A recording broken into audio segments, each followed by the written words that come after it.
You know, I've been pretty lucky with guitars over the years. Being a left-handed player, always looking for something out of the ordinary or something that I can buy that I'm going to keep for as long as I possibly can. This is a 52 reissue Telecaster by Fender. Got this at Hate Street Music in San Francisco. This is like one good instrument. We'll just start from top to bottom. I don't know a lot of the anal specifications about it all, but I'm going to give you some info as best I know how. So we're looking at the headstock. These have different non-standard type. They're vintage style, so you thread the string down and then twist it, and you don't necessarily need to thread it through a hole. It just basically you put it down and then thread it around. It can be a little fiddly. I'm new to that and I'm finding it a little harder than say the Stratocasters for the moment, but we'll go down. We'll have a look at the maple neck here.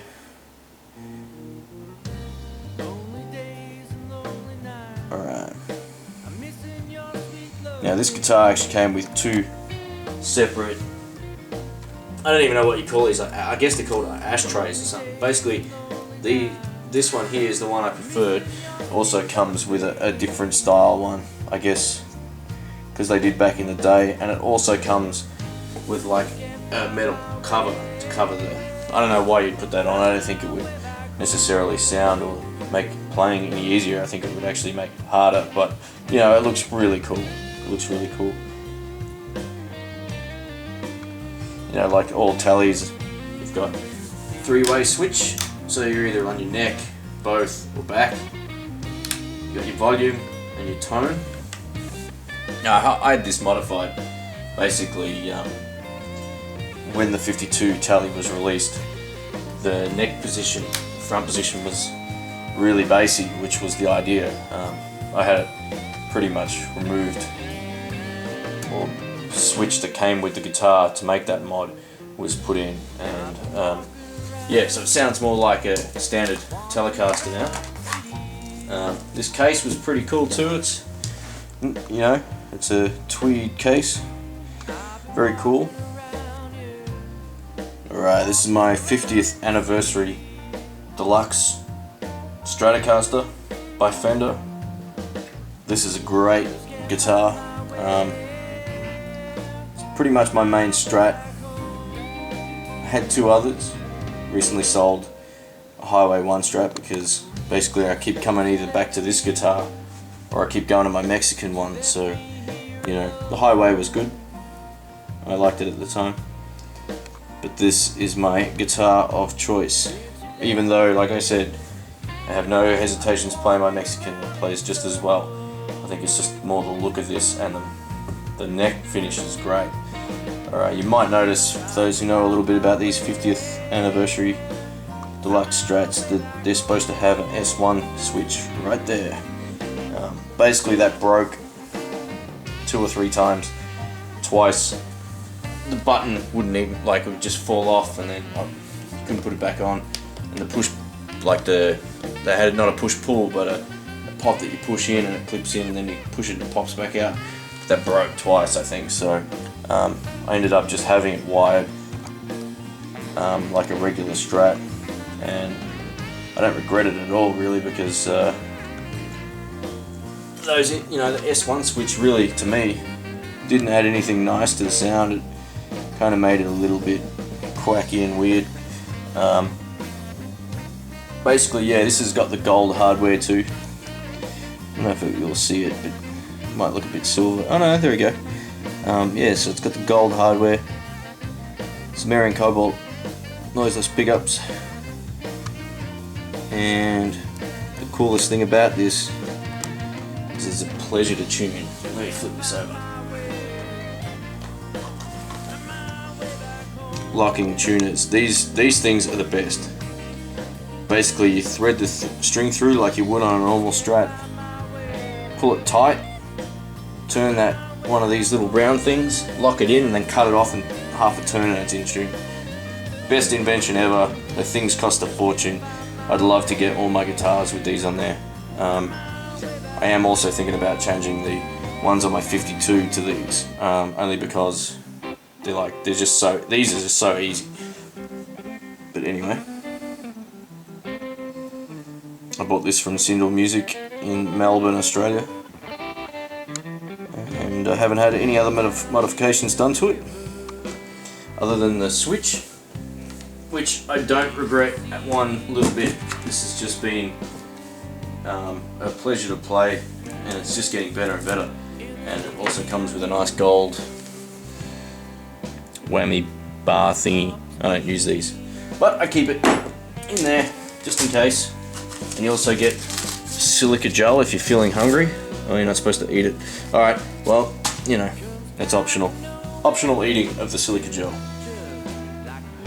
Alright, this is another guitar of mine, another lefty. It's the ES335 from Gibson.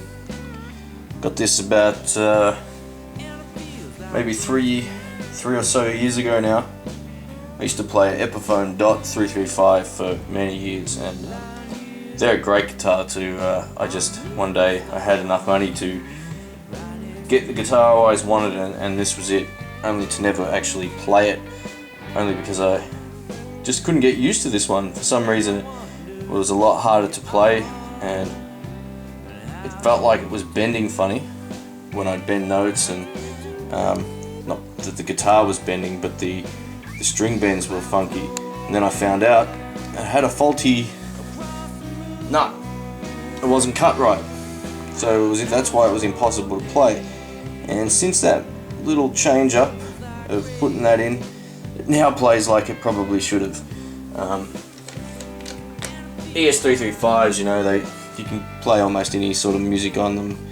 I like them more for dirty blues than sort of cleany sort of sounds, or hard rock, whatever, but you know, they feed back. They got F holes, you know, the holes here make it feed back if you put too much gain on them. But in the last few months I've really learned how to use this guitar again, and it's got a lot of tone.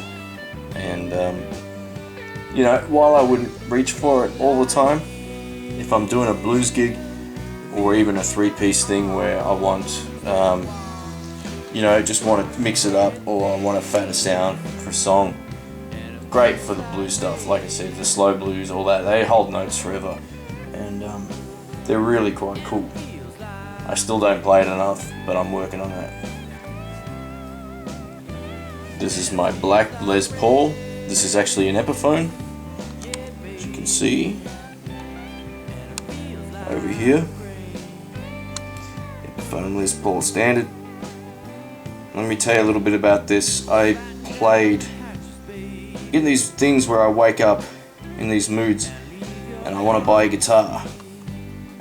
I don't know how many other guitar players have this problem, but I put it on my credit card and I pay it off, and I regret it after I buy it normally. But this one in particular, I woke up and I thought, I'm going to try out some Les Pauls, and I went to the Gibson shop in Melbourne and I played. I actually had a few lefties, to be honest. I had like 3 lefties. They went from, I think, something like $2,000 up to like $6,000. So, you know, in Australian dollars, it's kind of bullshit.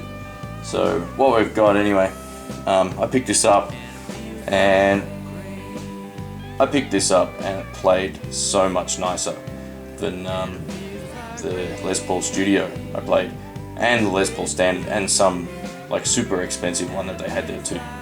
This thing played awesome. Build quality is phenomenal. Like, if you check out the inlays, they're just like amazing. Like, they look good. It's well finished. The neck's perfect. It's got 2 really cool sounding humbuckers. It's got all the right stuff. It's made in China, but who cares? This is a good example of like Chinese stuff gone right, and this guitar is not going anywhere. I've been playing this more lately than I have almost any of my guitars. I'd say I still play the Strat more, but this is coming to gigs and this is getting used, and you know, people hear it and then they see that it's an Epiphone and they're like, oh man, it's an Epiphone. As good as my 335, just different.